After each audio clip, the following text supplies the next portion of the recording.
Mesoamérica, como el hombre de cualquier otro lugar, vivió en tiempos antiguos pendiente de los dioses. Dedicó su esfuerzo y su tiempo a edificar templos en los que rendirles culto. Y gracias a eso sabemos algo, no demasiado, de culturas que sin ese afán constructivo al servicio de los dioses habrían pasado por este mundo sin dejar testimonio alguno de su existencia. Pero hay un aspecto de los templos mesoamericanos que los hace equiparables a los de Sudamérica, el Mediterráneo, Asia y por extensión a los templos que edificó el hombre antiguo. Su piramidalidad, una coincidencia de criterios constructivos entre la mayoría de las culturas antiguas que aún no ha sido aclarada. ¿Por qué los mayas, los aztecas, los mochicas, los incas, los egipcios y tantos otros pueblos del pasado eligieron la forma piramidal? Lisas o escalonadas, rematadas por un templo o con el santuario en el interior, las pirámides son los templos sagrados que más abundan en el mundo antiguo. En México las hubo a centenares, desde Teotihuacán e incluso antes hasta las que edificaron los mexicas. Vamos a hablar de algunas de esas pirámides. Y lo haremos en primer lugar de una pirámide que no es tal, aunque todos la llaman la pirámide de Cuicuilco. En realidad es un gran cono truncado distribuido en terrazas. Un enorme túmulo levantado en la región central de México hace 2500 años, tal vez más. Primitivo y distante, el cerro artificial nos une, a pesar de su vejez, con aquella gente de la que apenas sabemos. Porque es un monumento que refleja el mismo afán de trascendencia, la misma angustia ante el morir que los hombres de ahora continuamos sintiendo. La mal llamada pirámide de Cuicuilco era, como no, una plataforma para el más allá, un lugar en cuyo derredor enterrar a los muertos. Ellos, como nosotros, creían o querían creer que la muerte no es sino el nacimiento a otra vida más plena y menos ingrata. Por eso enterraban a sus muertos en posición fetal y los confiaban al seno de la madre tierra, para que en ella se produjese la nueva gestación. Piadosamente, como 1000 pueblos en 1000 tiempos diferentes, los que construyeron el túmulo de Cuicuilco colocaron en las tumbas de sus familiares vasijas con ofrendas, con alimentos y pequeñas figuritas de barro que representaban probablemente a familiares o a servidores. La idea debía ser para que les acompañaran en esa nueva vida o para que aliviaran la tremenda soledad de esperar al nuevo nacimiento. En cualquier caso, gracias a ese culto que rodea a la muerte, sabemos de ellos, sabemos de su vida, de sus costumbres y de su industria.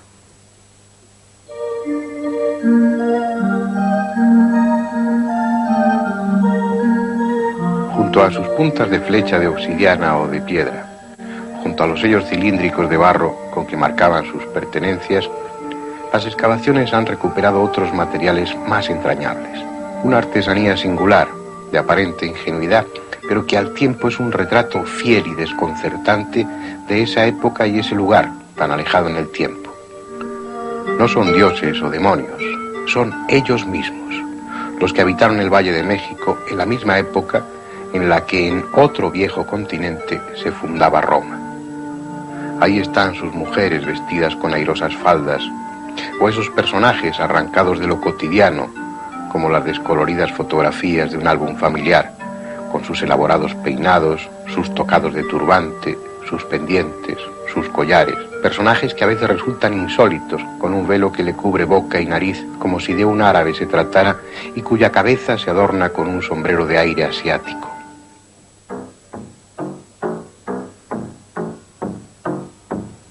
Todo ello fue tragado por el tiempo, las gentes de ese periodo apenas conocido y la pirámide misma. El monumento más grande y solemne de esa época, aunque no tanto que no pudiese con él la naturaleza desatada. Lo que en otros lugares de México cubrió la selva, aquí fue cubierto por la lava.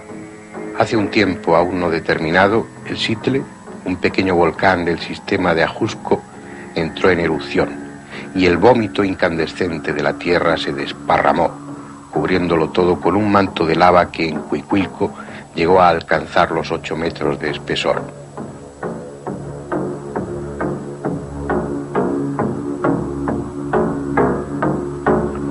Los que sobrevivieron se marcharon de ese lugar abrasado y la mal llamada pirámide quedó sola, con su collar de tumbas alrededor, medio cubierta con un grueso sudario, hasta que las gentes de ahora la liberaron de él, haciéndole un sitio entre sus edificios de cristal y cemento. En muchos sentidos, el túmulo de Cuicuilco resulta lógico. Al fin y al cabo es una imitación de lo que la naturaleza hace. Esos cerros cónicos han estado presentes también en el mundo antiguo. En muchos pueblos, cuando llegaba el momento, se acumulaban toneladas de tierra en un lugar que había elegido el sacerdote y se levantaba ese cerro artificial, ya fuera para utilizarlo como túmulo funerario o simplemente como un recinto sagrado que sobresalía por el resto del paisaje. Lo lógico habría sido conservar esa forma cónica. Sin embargo, en México, como en tantos otros lugares, en un momento determinado y sin que sepamos por qué, se abandonó esa forma y se pasó a la forma piramidal con una base rectangular o cuadrada. Sin contacto con otros continentes, aislados y ajenos, según los arqueólogos, a cualquier influencia, los antiguos habitantes de Mesoamérica descubrieron las pirámides y con ellas llenaron sus valles o sus selvas.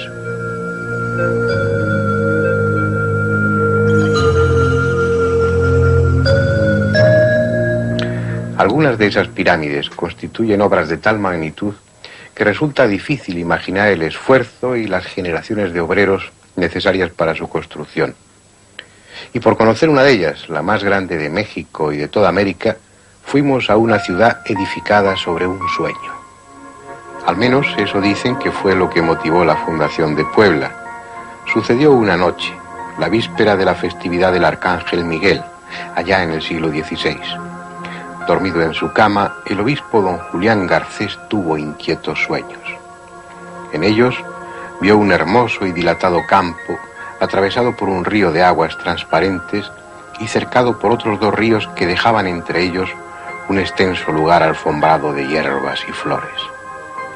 Por si había alguna duda de qué será el lugar que andaba buscando el obispo, en el sueño aparecieron varios ángeles que con cordones plateados delineaban una ciudad. Ya despierto, mandó llamar a varios franciscanos y con ellos y otros hombres de la zona se fue a buscar el lugar soñado. Y lo encontró. Allí fundó la noble y leal ciudad de Los Ángeles, que con el tiempo vendría a llamarse Puebla. Desde ese día, el 16 de abril de 1531, la población no dejó de crecer y hermosearse hasta convertirse en una de las más bellas ciudades de México. Pero no fue en realidad un descubrimiento del obispo. Desde 600 años antes de Cristo ya venía estando ocupada. Al principio por labradores sin gran arte ni oficio. Más tarde fue creciendo bajo la influencia de otras culturas como la de Teotihuacán. Los adoratorios fueron multiplicándose hasta que la ciudad se convirtió en una ciudad santuario en la que todos los pueblos han ido dejando una aportación de su estilo, desde los olmecas hasta los mexicas. Bajo la influencia de unos y de otros, la ciudad creció y crecieron sus templos, y uno de ellos en forma tal que no hay ningún otro que pueda compararse en tamaño por toda América. A falta de otro nombre, se la conoce como la pirámide de Cholula, un monte artificial cubierto de vegetación al que pocos de los que lo vieran por primera vez atribuirían un origen distinto al natural, sobre todo por la presencia de una iglesia en su cumbre, pero no es monte, sino pirámide levantada por el hombre, la más grande pirámide de América. Cada lado de su base mide 350 metros y la altura se acerca a los 65. 3,5 millones de metros cúbicos es su impresionante volumen. Mucho para ser obra del hombre y apenas nada comparado con la inmensa mole del Popocatépetl, el volcán sagrado cuyo rostro está eternamente cubierto por la nieve. Como tantas otras pirámides mexicanas, es la última piel de un viejo corazón, edificada sobre otra y esta sobre una aún más antigua.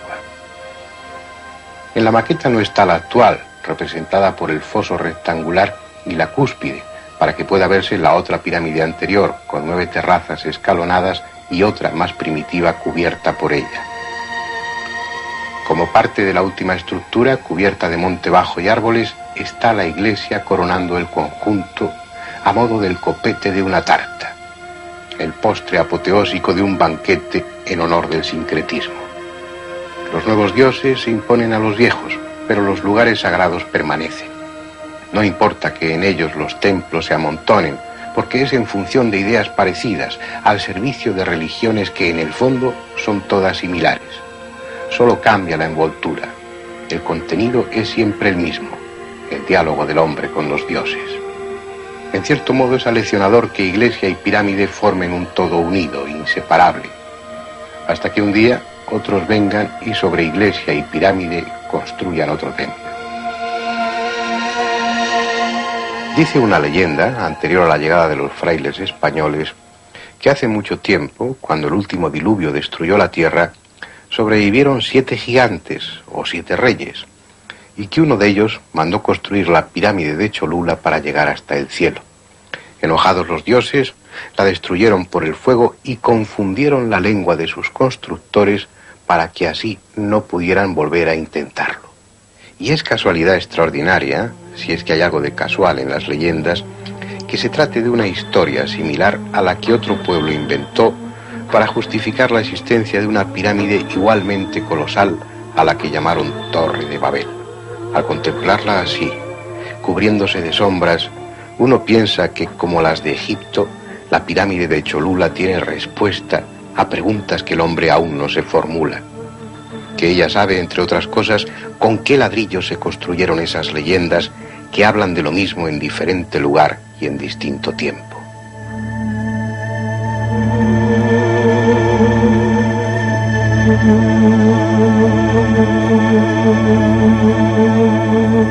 Leyendas que en México son tan frecuentes como las pirámides.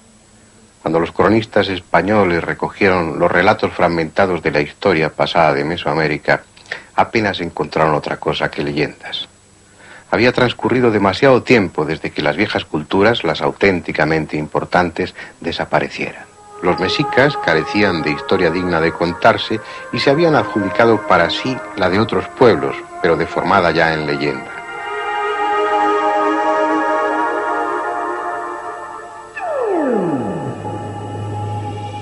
Teotihuacán llevaba 7 siglos abandonada y de ella solo leyendas se contaban.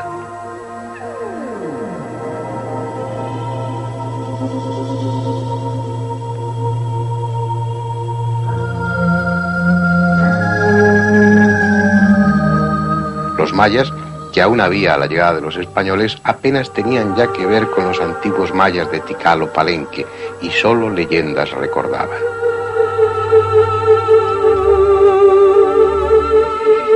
Había libros, había códices, pero la estulticia de los frailes acabó con casi todos ellos. Por eso la historia de Mesoamérica es más que historia-leyenda, tanto en lo que se refiere a los acontecimientos como a las ruinas de sus edificios, en especial de las pirámides.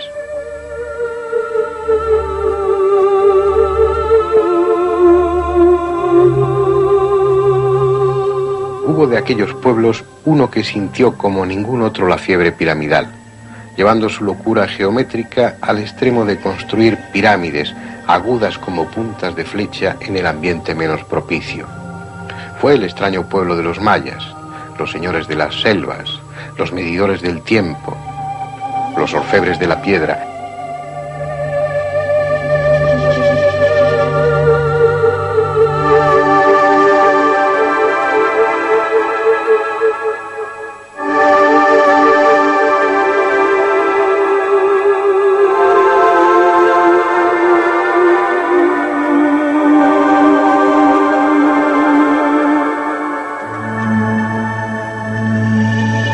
Ellos fueron los que hicieron las pirámides escalonadas de Palenque para que en una de ellas durmiera Pacal, el pretendido astronauta, un sueño eterno, un inacabable viaje a esas estrellas que los mayas también conocieron.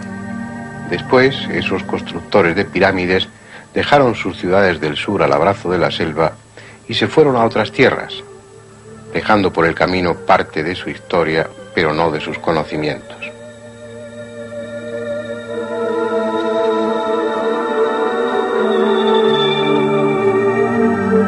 Nació así el nuevo imperio en la península del Yucatán.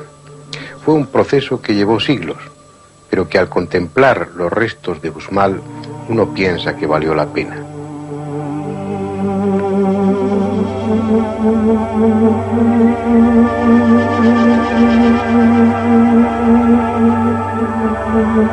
En las nuevas tierras surgieron muchos asentamientos mayas. Uxmal era uno de ellos, solo que sus gobernantes resultaron mejores administradores y aprovecharon con mayor habilidad los recursos de la tierra, imponiéndose sobre las demás ciudades hasta constituirse en un centro-estado que gobernó toda la región.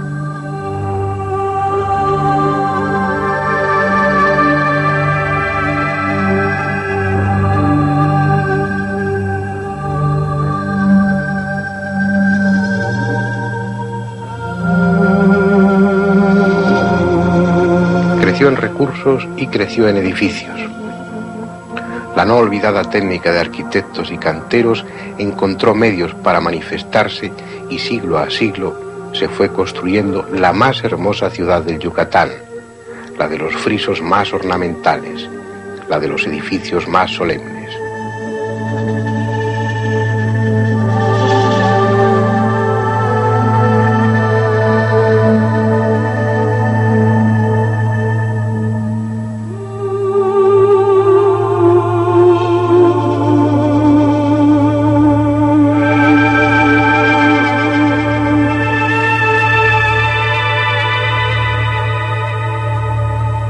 En ella el turista encuentra tema en que cansar su mirada, recorriendo grecas, celosías, mascarones, y el entendido encuentra evidencia del conocimiento maya. Orientaciones precisas al lugar del horizonte donde el Sol o Venus eran devorados en determinadas fechas por la Tierra.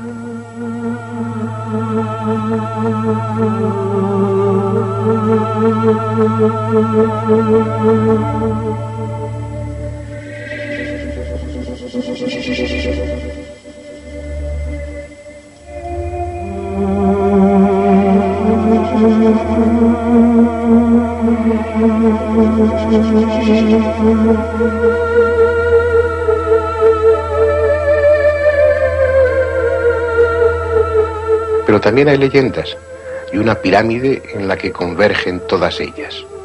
Es la casa del mago, a la que también llaman la pirámide del adivino. Cuentan que un enano, más travieso que malintencionado, se encontró un día dos instrumentos musicales, un tuncul, que es similar al tambor, y un sot, que es como los mayas llamaban a las sonajas. El enano los hizo sonar, y al oír su sonido, el rey de Uxmal palideció. Según la leyenda, aquel que hiciera sonar esos dos instrumentos terminaría por convertirse en rey de la ciudad. Cuando supo que se trataba de un enano, le desafió a un duelo singular. Debían romperse cocoyales, que son frutos de cáscara muy dura, sobre la cabeza hasta que uno de ambos quedara muerto. El enano, aleccionado por su abuela, se construyó un casco de piedra que disimuló con cabello, y de esa manera fue quien sobrevivió a la prueba. Así pues, se convirtió en rey de la ciudad, y fue quien mandó construir esa pirámide para utilizarla como vivienda. Yo no sé si tan absurda historia está fundamentada en un hecho real, pero al menos es la que figura en las guías de turistas.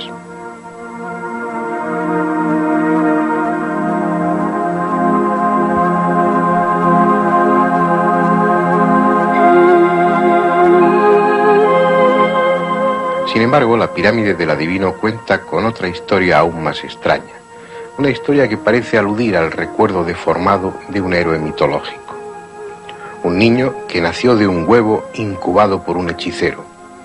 En un solo año, aquel niño de origen celeste se convirtió en hombre adulto y derrotó al gobernante de Uxmal, ocupando su puesto.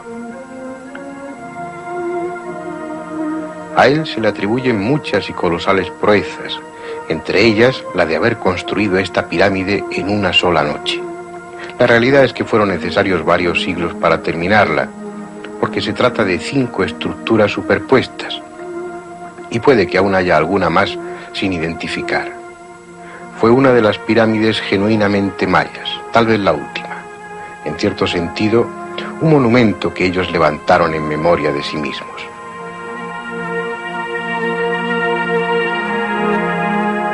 Pero no fue la última pirámide mexicana. Después hubo otras muchas. En cada una de ellas se encierra una leyenda y en todas late el mismo misterio, el de su forma, mantenida allí y en otros pueblos durante milenios por alguna razón poderosa que los hombres de hoy desconocemos.